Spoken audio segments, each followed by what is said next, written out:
사도행전 25장 13절에서 19절입니다. 며칠이 지난 뒤에 아그리빠 왕과 버니게가 베스도에게 인사하려고 가이사랴에 왔다. 그들이 거기서 여러 날 지내는 동안에 베스도는 바울에 대한 고발 사건을 왕 앞에 내놓고 말하였다. 벨릭스가 가두어둔 사람이 하나 있는데 내가 예루살렘에 갔을 때에 유대 사람의 대제사장들과 장로들이 그를 고발하여 유죄 판결을 청하였습니다. 나는 그들에게 대답하기를 로마 사람의 관례로서는 피고가 원고를 직접 대면해서 그 고발한 내용에 대하여 변호할 기회를 가지기 전에는 그 사람을 넘겨주는 일이 없다고 하였습니다. 그래서 그들이 여기에 함께 왔으므로 나는 조금도 지체하지 않고 그 다음날 재판석에 앉아서 그 사람을 불러오게 하였습니다. 원고들이 일어나서 그를 고발할 제목을 늘어놓았지만 내가 짐작한 그런 악한 일은 하나도 없었습니다. 그들이 그와 맞서서 싸우는 몇몇 문제점은 자기네의 종교와 또 예수라는 어떤 죽은 이에 관한 일인데 바울은 그가 살아있다고 주장하였습니다. 아멘. 13절에 며칠이 지난 뒤에 아그리빠 왕과 버니게가 베스도에게 인사하려고 가이사랴에 왔다고 했습니다.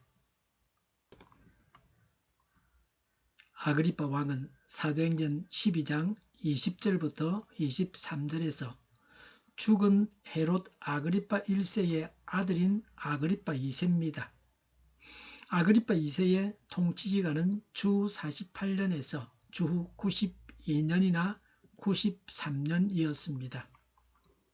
아그리빠 2세는 그의 누이 버니게와 함께 베스도에게 인사차 왔습니다. 벨릭스 총독의 아내 드루실라와 아그리빠 2세는 남매간입니다. 주 48년에 오늘날 레바논에 위치한 갈기스를 다스리던 헤롯 빌립이 죽자 아그리빠 2세는 글라우디오 황제로부터 그곳의 왕자는 물론 회당의 통치권과 대제사장직을 위임할 수 있는 권한을 받았습니다. 주 53년에는 더 큰 영토를 받았습니다. 3년 후에는 다시 네로로부터 갈릴리 호수 주변 도시들과 고을들을 받았습니다. 아그리빠 2세는 로마 황실의 비호를 받아 통치권을 확장해 갔습니다. 그러한 자가 새로 부임한 로마 총독에게 인사로 온 것은 당연한 일입니다. 버니게는 아그리빠보다 한 살 아래의 누이입니다. 버니게는 복잡한 결혼 생활을 했습니다. 아그리빠와 함께 살기도 했습니다. 그래서 근친 상간을 한다는 소문도 공공연하게 있었습니다. 로마 황제의 아들의 정부가 될 정도로 친로마적인 사람이었습니다. 14절에 그들이 거기서 여러 날 지내는 동안에 베스도는 바울에 대한 고발 사건을 왕 앞에 내놓고 말하였다고 했습니다. 베스도는 아그리빠 왕이 유대인들에 대한 상당한 영향력을 행사하고 있었기 때문에 바울의 소송 문제에 대해 도움을 받고자 그와 이야기를 했습니다. 아그리빠 2세는 유대 지방을 직접 통치하지는 않았습니다. 글라우디오 황제에 의해서 대제사장의 파면 및 임명, 성전 창고와 제사장의 예복을 관리하는 책임을 부여받았습니다. 때문에 베스도는 유대인이자 유대인들의 종교적인 문제에 정통한 아그리빠와 협의하여 바울의 소송 문제에 많은 도움을 얻으려고 했습니다. 14절에 벨릭스가 가두어둔 사람이 하나 있는데 라고 했습니다. 직전 총독 벨릭스가 바울을 구속하고 있었다가 미결 소송으로 베스도에게 맡겨졌습니다. 전임자가 해결하지 못한 소송을 베스도 총독이 맡게 되었습니다. 15절에 내가 예루살렘에 갔을 때에 유대 사람의 대제사장들과 장로들이 그를 고발하여 유죄 판결을 청하였습니다라고 했습니다. 유대 지도자들이 바울을 여러 제목으로 고발했습니다. 16절에 나는 그들에게 대답하기를 로마 사람의 갈래로서는 피고가 원고를 직접 대면해서 그 고발한 내용에 대하여 변호할 기회를 가지기 전에는 그 사람을 넘겨주는 일이 없다고 하였습니다라고 했습니다. 로마법은 피고에 대한 판결이 있기 전에 피고가 고소 내용을 듣고 자기 자신을 변호하도록 규정하고 있었습니다. 그는 그 로마법을 준수했다고 했습니다.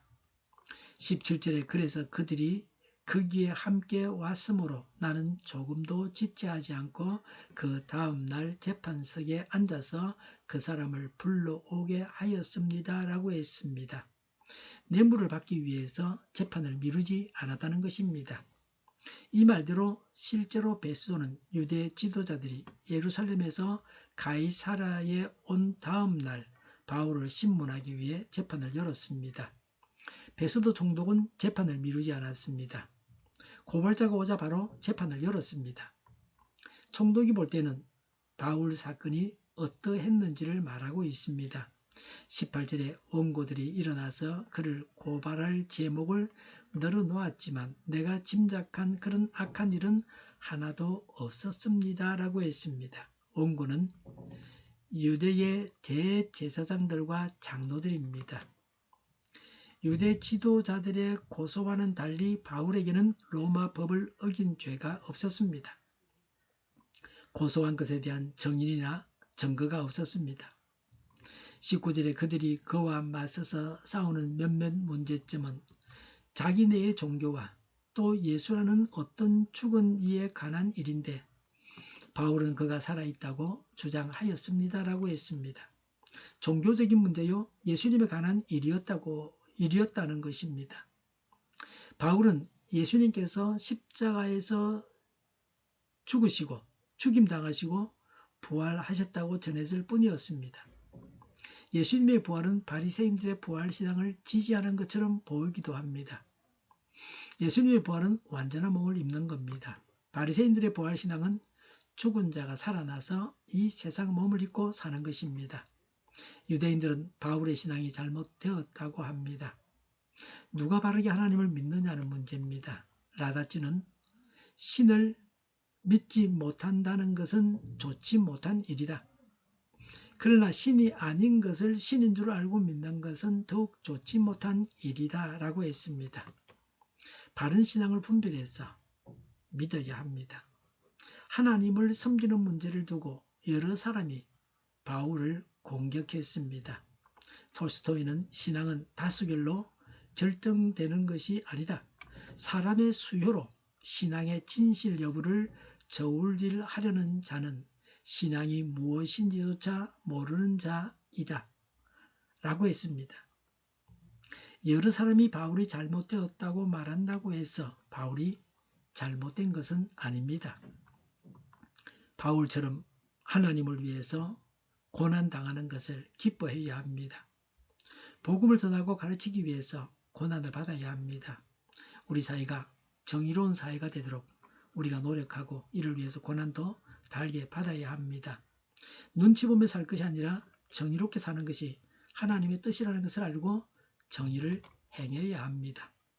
도와줄 만한 인물을 붙잡고 도와주십사고 상의하는 것은 지혜롭습니다. 그런 지혜도 우리가 가져야 합니다. 기도하겠습니다. 정의롭게 살고 정의로운 사회가 되도록 노력하고 기도하게 하옵소서. 하나님을 위해서 복음 전파를 위해 고난도 달게 받게 하옵소서. 하나님의 인도를 따라서 도와줄 만한 사람에게 도움을 요청하는 그런 지혜도 저희에게 있게 하여 주시옵소서. 저희를 불쌍히 여겨 주옵소서. 저희를 악에서 구하옵소서. 하나님의 뜻이 이 땅에서 이루어지게 하옵소서. 저희의 간구에 응답하여 주옵소서. 기도하기를 쉬지 않게 하옵소서. 저희의 필요를 채워 주시옵소서. 오늘도 차고 넘치는 복된 삶을 살게 하옵소서. 감사와 찬양을 하나님께 돌려드리며 예수님의 이름으로 기도드립니다. 아멘.